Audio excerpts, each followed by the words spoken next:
Abono naman tayo ng talong mga ka-farmers. Ito yung pag-abono na wag nyong gagayahin ha. Ay, madalang ko lang ipakita to. Kasi hindi pwede ito sa mga baguhan, na? Yung pagsabog sa puno ng abono. Ang gamit natin triple 14 saka urea. Kasi matanda na tong talong natin.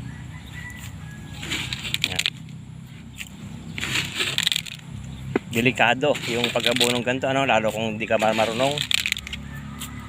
Mga talong natin tanda na, mag 1 year na to. Yan, sabog abono, kaso nga lang rekta sa puno, pero wag mong gagayahin, ano, baka mamatay yung iyong talong.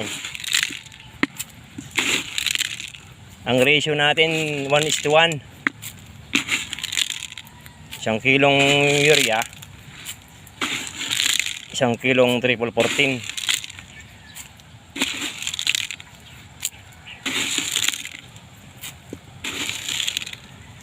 Na magalaw, ano? Rekta yung puno, kaso wag mong gagayahin, ano? Baka mamatay, sisihin mo ako. Parang nagsasabog lang ng palay. Yan. Umulan kagabi. Kaya mag side dress tayo. Pero sabog to, hindi side dress. Kasi yung puno mismo yung pinapatamaan ko. Kaya lang pasabog yung abono.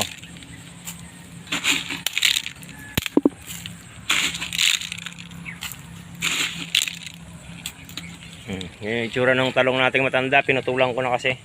Dito sa side, tinanggalan ko ng mga sanga. Ganyan yung itsura niya, oh, malinis. Pero sa taas, hindi. ang purpose nito para makaharvest tayo. Iba yung raton, ano? Yung pag-abono, ganyan yung pag-abono ko, huwag niyong gagayahin. Maaring mamatay ang inyong talong kapag ginaya nyo. Pasabog. Trabahong tamad ba? Ay, ano.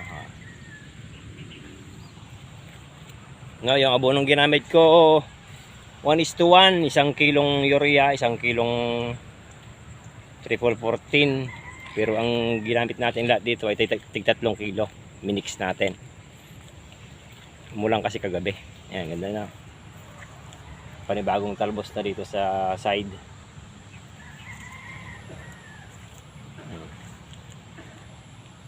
Kasi tinanggalan natin masyado ng malago. Ang hirap na mag-spray.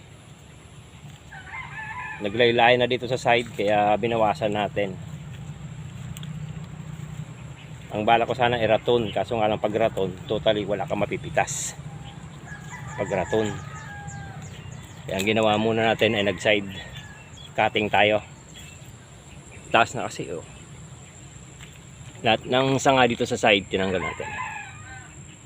Na, yung pag-abono, pasabog yung pag-abono ko, rekta sa puno, granules to, kaya wag niyong gagayahin, ano? Pinakita natin, madalang natin ipakita itong ganitong pag-abono kasi maraming farmers ang gumagaya, pero pag namatay yung talong, naninisi. Thank you.